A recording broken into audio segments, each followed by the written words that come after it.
Hello and welcome, everyone. We are live right here on Fanbase, YouTube, Facebook, and Twitter. Tonight's lecture: By Imagination, We Become, by Neville Goddard. This was a radio talk that he did from the station KECA in Los Angeles, July 1971. How many times have we heard someone say, "Oh, it's only his imagination"? Only his imagination? Man's imagination is the man himself. No man has too little imagination, but few men have disciplined their imagination. Imagination is itself indestructible. Therein lies the horror of its misuse. Daily we pass some stranger on the street and observe him muttering to himself, carrying on an imaginary argument with one not present. He is arguing with vehemence, with fear, or with hatred, not realizing that he is setting in motion by his imagination an unpleasant event which he will presently encounter. The world as imagination sees it is the real world. Not facts, but figments of the imagination shape our daily lives. It is the exact and literal minded who live in a fictitious world. Only imagination can restore the Eden from which experience has driven us out. Imagination is the sense by which we perceived the above, the power by which we resolve vision into being.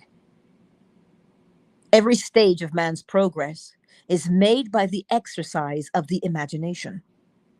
It is only because men do not perfectly imagine and believe that their results are sometimes uncertain, then they might always be perfectly certain.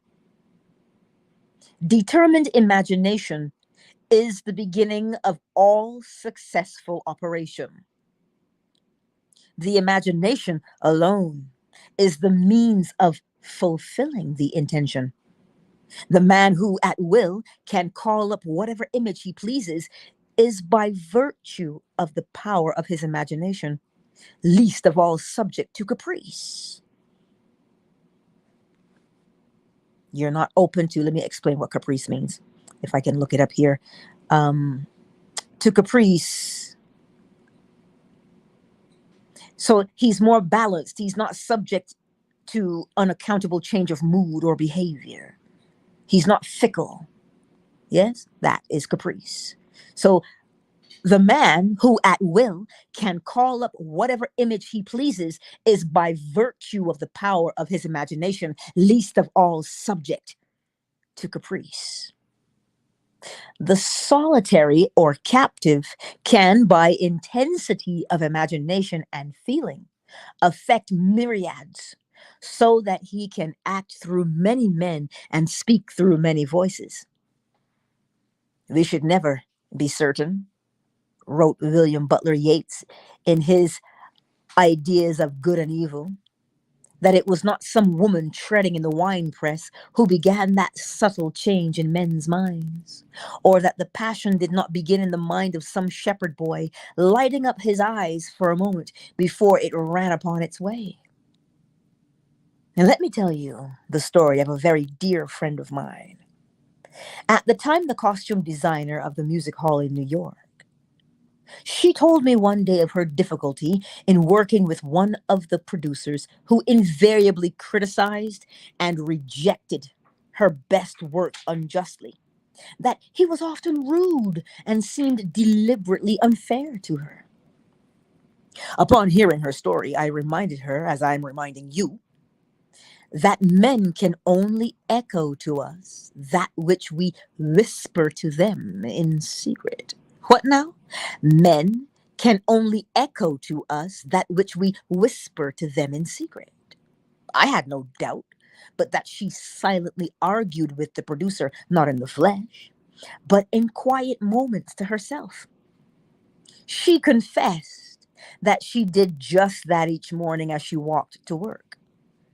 I asked her to change her attitude toward him, to assume that he was congratulating her on her fine designs, and she, in turn, was thanking him for his praise and kindness. This young designer took my advice, and as she walked to the theater, she imagined a perfect relationship of the producer praising her work, and she, in turn, responding with gratitude for his appreciation. This she did morning after morning, and in a very short while, she discovered for herself that her own attitude determined the scenery of her existence. The behavior of the producer completely reversed itself. He became the most pleasant professional employer she had ever encountered. His behavior merely echoed the changes that she had whispered within herself. What she did was by the power of imagination. Her fantasy led his, and she herself dictated to him the discourse they eventually had together at the time she was seemingly walking alone. Let us set ourselves here and now a daily exercise of controlling and disciplining our imagination. What finer beginning than to imagine better than the best we know for a friend? There's no coal of character so dead that it will not glow and flame if but slightly turned. Don't blame, only resolve. Life, like music, can by a new setting turn all its discords into harmonies. Represent your friend to yourself as already expressing that which he desires to be. Let us know that with whatever attitude we approach another, a similar attitude approaches us. How can we do this? Do what my friend did. To establish rapport, call your friend mentally. Focus your attention on him and mentally call his name just as you would to attract his attention were you to see him on the street. Imagine that he has answered. Mentally hear his voice. Imagine that he is telling you of the great good you have desired for him. You, in turn, tell him of your joy in witnessing his good fortune. Having mentally heard that which you wanted to hear, having thrilled to the news heard, go about your daily task. Your imagined conversation must awaken what it affirmed. The acceptance of the end wills the means. And the wisest reflection could not devise more effective means than those which are willed by the acceptance of the end. However, your conversation with your friend must be in a manner which does not express the slightest doubt as to the truth of what you imagine that you hear and say. If you do not control your imagination, you will find that you are hearing and saying all that you formerly heard and said. We are creatures of habit, and habit, though not law, acts like the most compelling law in the world. With this knowledge of the power of imagination, be as the disciplined man and transform your world by imagining and feeling only what is lovely and of good report. The beautiful idea you awaken in yourself shall not fail to arouse its affinity in others. Do not wait 4 months for the harvest. Today is the day to practice the control and discipline of your imagination. Man is only limited by weakness of attention and poverty of imagination. The great secret is a controlled imagination and a well sustained attention, firmly and repeatedly focused on the subject to be accomplished. Man is only limited by weakness of attention and poverty of imagination.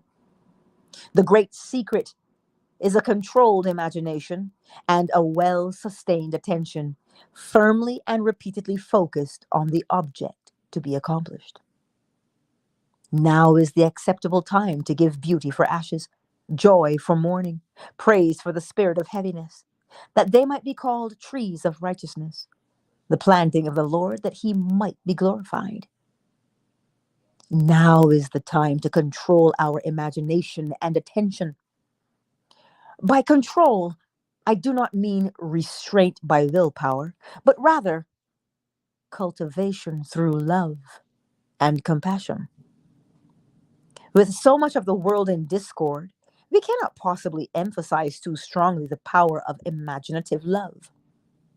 Imaginative love, that is my next subject for Sunday morning. Then I shall speak for Dr. Bales while he is on holiday. As the world is, so is the individual. Should be changed to. As the individual is so to the world. And I hope to be able to bring to each of you present the true meaning of the words of Zechariah. Speak ye every man the truth to his neighbor, and let none of you imagine evil in your hearts against his neighbor. What a wonderful challenge to you and me. As a man thinketh in his heart, so he is. As a man imagines, so is he. Hold fast to love in your imagination. By creating an ideal within your mental sphere, you can approximate yourself to this ideal image till you become one and the same with it, thereby transforming yourself into it, or rather, absorbing its qualities into the very core of your being.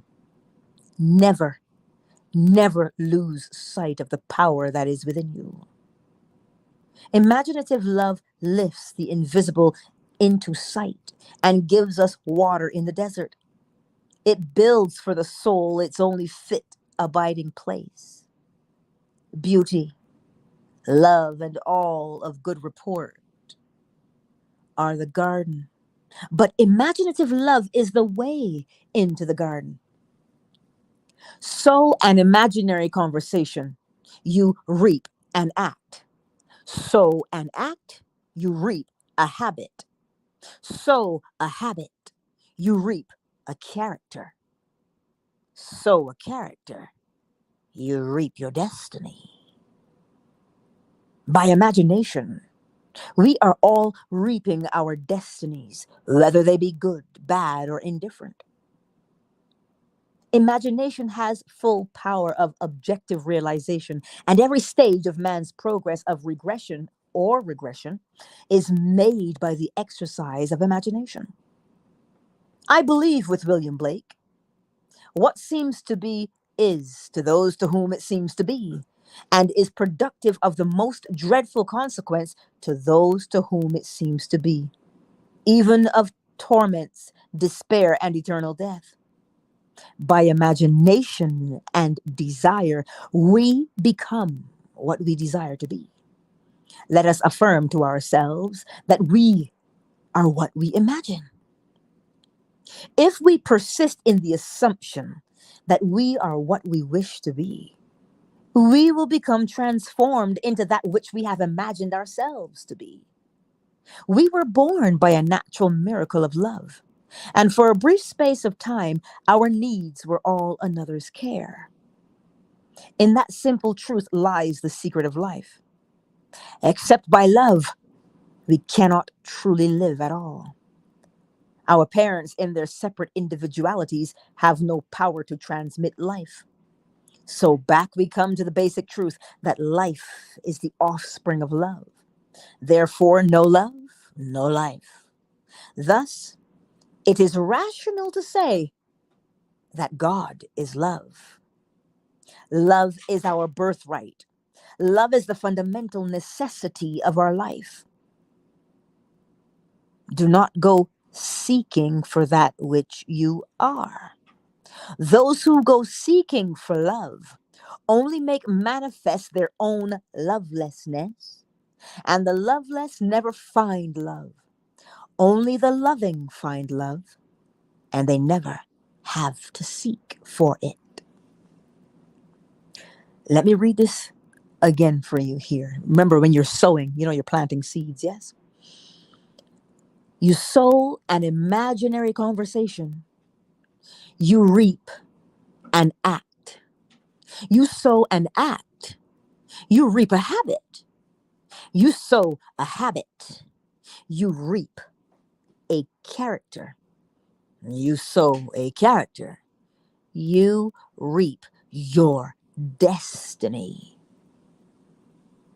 This is most important because a habit, as you well know, is a thing that we do the same way every time over and over and over again. But how does that habit come into being? It comes into being by the imaginary conversation you have with yourself. Remember the lady in the theater. What was her imaginary conversation? That she was constantly being insulted by her boss. Never complimented, she was always arguing with him. But she listened and she changed. She stopped her argument with him and instead heard. She heard him as he congratulated her for the work that she had done. And she heard it over and over and over and over and over in her head. She kept herself in that congratulatory state. So that eventually, when she went to work, he no longer had an insult, but he had a compliment. He became what she said because she had to become it first.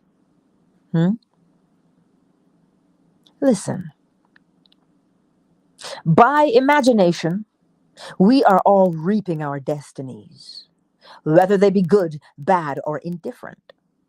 Imagination has full power of objective realization, and every stage of man's progress or regression is made by the exercise of imagination. I believe with William Blake. Now, listen to this. What seems to be is to those to whom it seems to be. Let me say that to you again. What seems to be is exactly what it seems to be to those who think that it is that way. And to those who do what? Who have those dreadful consequences, to those to whom it seems to be, even of torment, despair, and eternal death. So your perception, he's telling you right here, whatever you see it is, it has to be. So if you get up every morning and your life has a particular pathway that it takes, good, bad, or indifferent, it only follows that pathway because you say it is. But here's what he says on how to fix it. By imagination and desire, we become what we desire to be. Let us affirm to ourselves that we are what we imagine. If we persist in the assumption that we are what we wish to be, we will become transformed into that which we have imagined ourselves to be. We were born by a natural miracle of love. And for a brief space of time, our needs were all another's care, which means your mother had to feed you, bathe you, clothe you. Why did she do it? Oh. They loved each other at one point, and that's how come we're here. So he says, except by love, we cannot truly live at all.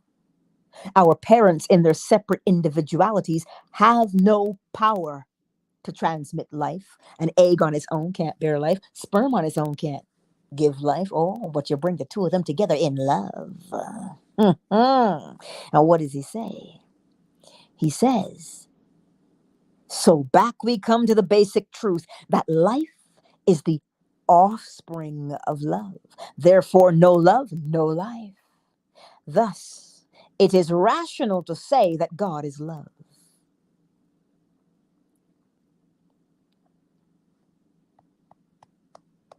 He says, man is only limited by weakness of attention and poverty of imagination. Weakness of attention? What do they tell us now? We have the attention span of gnats. We can only have like 3 seconds, 8 seconds. Nothing can hold your attention. That's the problem. And because it can't hold your attention, it does not stimulate. It doesn't stimulate the imagination to say, ooh, the possibilities are endless. I wonder what I can become. So he says, the great secret is a controlled imagination and a well-sustained attention, firmly and repeatedly focused on the object to be accomplished. See, he says by control, he doesn't mean that you restrain by willpower, but rather cultivation through love and compassion. Let me explain. When something has your attention, let's talk about the good parts. The good. It has your attention. You can't think of anything else but that. You are riveted by it. You sit there and you're just in awe of it. You begin to see the possibilities of what could happen. As the Temptations sang, I'm on YouTube, so I can't do it for very long. I gotta give you like 5 seconds. Soon we'll be married and raise a family. Have a cozy little house in the country, 2 children, maybe 3. That was all in his imagination. But he was so wrapped up. He was so in love. That's what causes you to stay there. The fact that you love it. Not because you force it, but because you love being there. You ever loved being in somebody's company? Listen, time flies when you're having fun. You just sit there and you're like, oh, snap, look at the time. Is it that time already? You had no concept of time because you love being in their presence. No one had to force you there. So he says to you,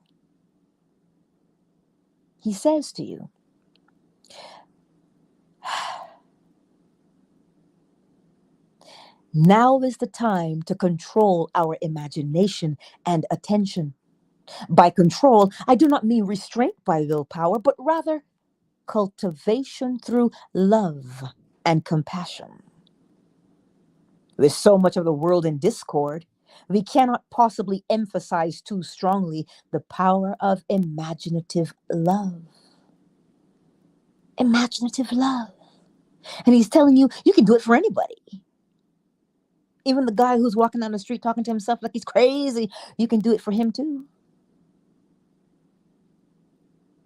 Because as the individual is, so is the world. As the world is, so is the individual. So if the individual is focused on the imaginative love, well, you can already predict what the environment will be. Well, there'll be lots of love, won't there?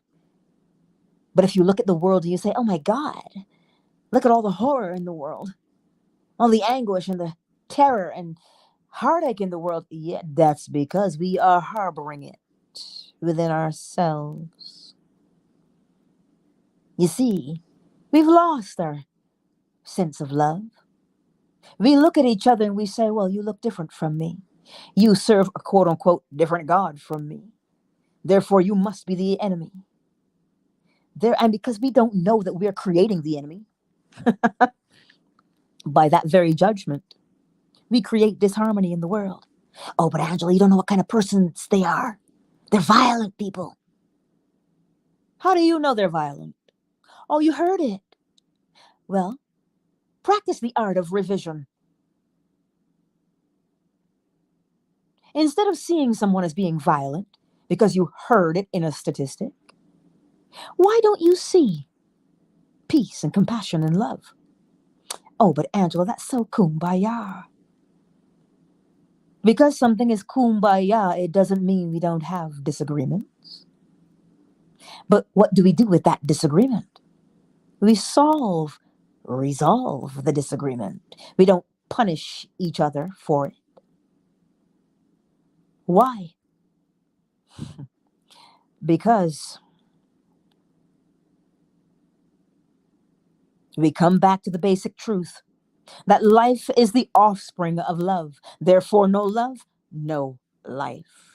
Thus, it is rational to say that God is love. Love is our birthright. Love is the fundamental necessity of our life. Do not go seeking for that which you are. Those who go seeking for love only make manifest their own lovelessness. And the loveless never find love. Only the loving find love, and they never have to seek for it. Mull that one over, as they say, or as they say in the Caribbean, put that in your pipe and smoke it. Chew on that one. You don't have to go seeking for that which you are. You are love. Because if you were not love, you would not have life. So you see, now you have life and you have it more abundantly. But we hold ourselves in a state of terror and anguish. Why? Because we live from a state of feeling unloved. We say, nobody on the outside loves me. Nobody on the outside cares for me. But you don't have to go looking for love. Looking for love in all the wrong places. You don't have to look for it. You are it. And it is only your refusal to accept what you are is what keeps you from it. You are love. So what does that feel like? What would it feel like if I accepted that I was love itself? I was the embodiment of love. What would my behavior be like? Would I judge a person if they had less than me? Would I judge them if they didn't serve the quote-unquote same God as me? When in actuality, there is only one God. Would I judge them if they were a criminal?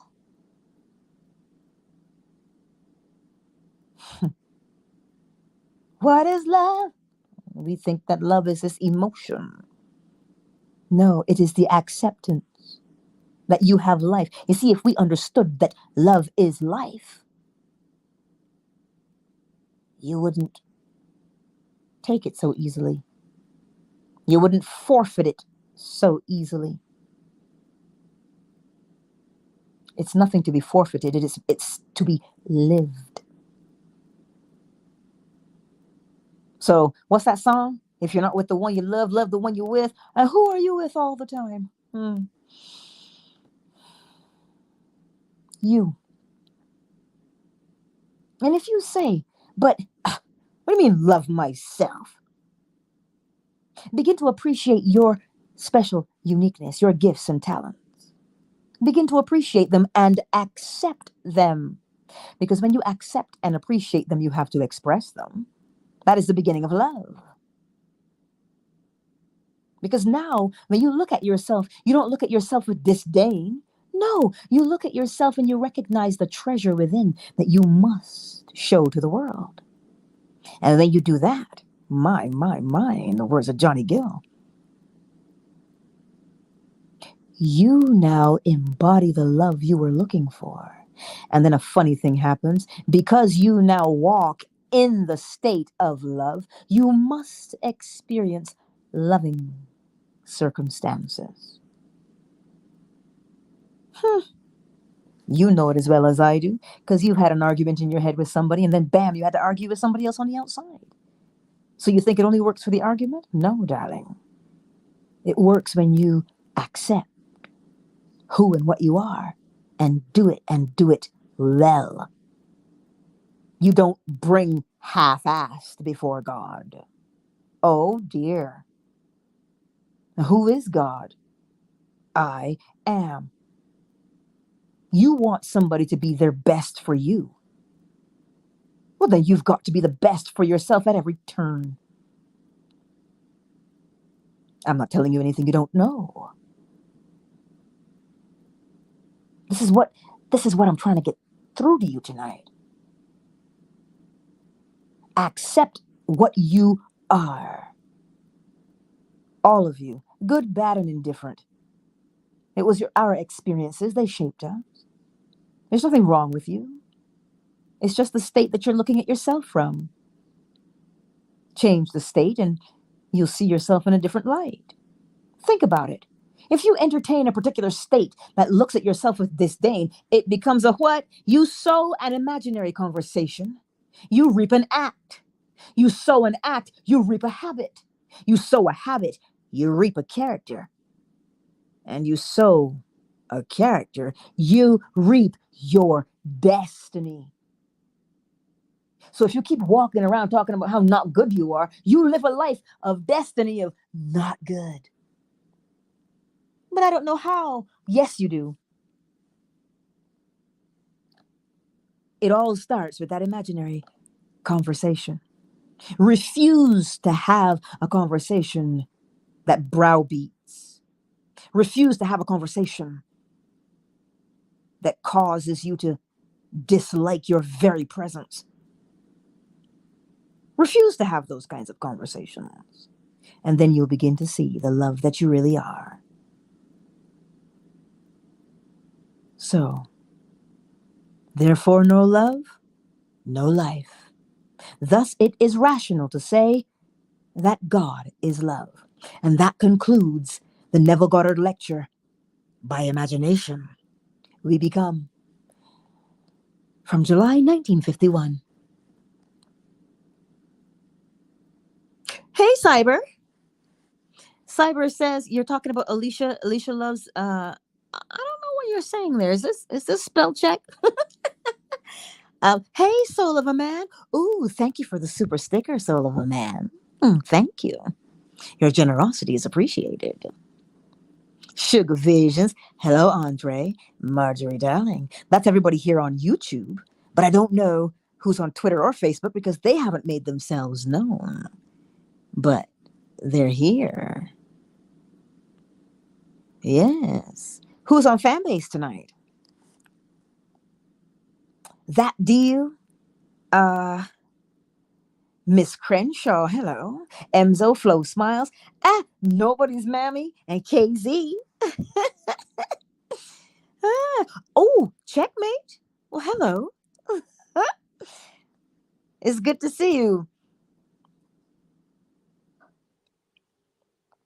So tonight, my beautiful friends, I trust that when you catch that replay again,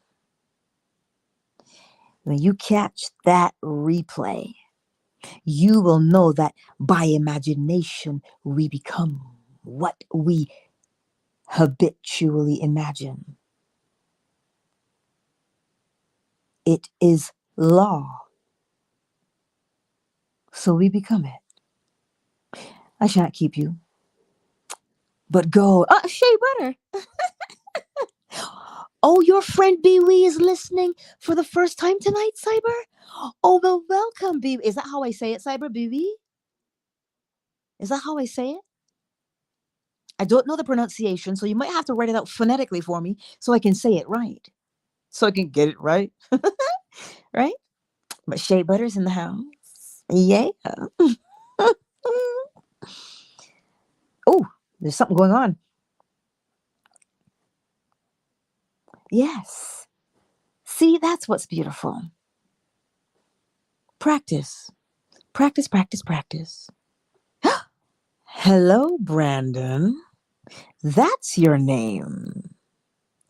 You got that name from your dog. Oh, that's sweet. It is a pleasure to meet you, Brandon. Thank you for being here tonight and spending some time with us and learning this lecture with us. I hope you'll stick around. Hey, Vanessa. I'm still seeing the chat from the other room in Fanbase. So if you're saying something in the chat, let me see if I can. Let me do that so I can pick up what's going on in the chat on Fanbase. But yes, I trust that lecture made some sense for you tonight because it did for me, and that you will be emboldened. Hey, Papa. I like it when you call me Big Papa. Sorry, I couldn't help myself because that's your name, Papa. So I had to say it like that. Yes, that deal. I'm glad it made perfect sense. So now it is easier to apply. And because that's what we're doing. And that's why I love it when he says, you sow an imaginary conversation, you're going to reap that action. As within, so without every time. It is the law of correspondence. So you see, catch yourself. Because now here's the thing, because the habit is strong, because that's the nature of a habit, habits are strong. Yeah. You're welcome, KZ. Habits are strong. Yes. But that's why you make them. Because they're strong. You don't break them, you make them. Why would I say that? Because in order for you to quit a habit, you have to do something else. So what are you doing? You're doing both things at once. But in order to truly fulfill the new habit, you have to do that more than you've done the old. So in essence, you are making something new. That's what you're doing day in and day out. So your habit, do not let it control you. You are the one who set it. You're the one who practiced it to make it become habit. And so that's what gives you your power. You have the power to make habits, thereby giving you the power to make worlds. So you see how powerful you are? So the next time you encounter a habit, if your habit is flying off the handle, it doesn't matter what your habit is, good, bad, or indifferent. Examine it.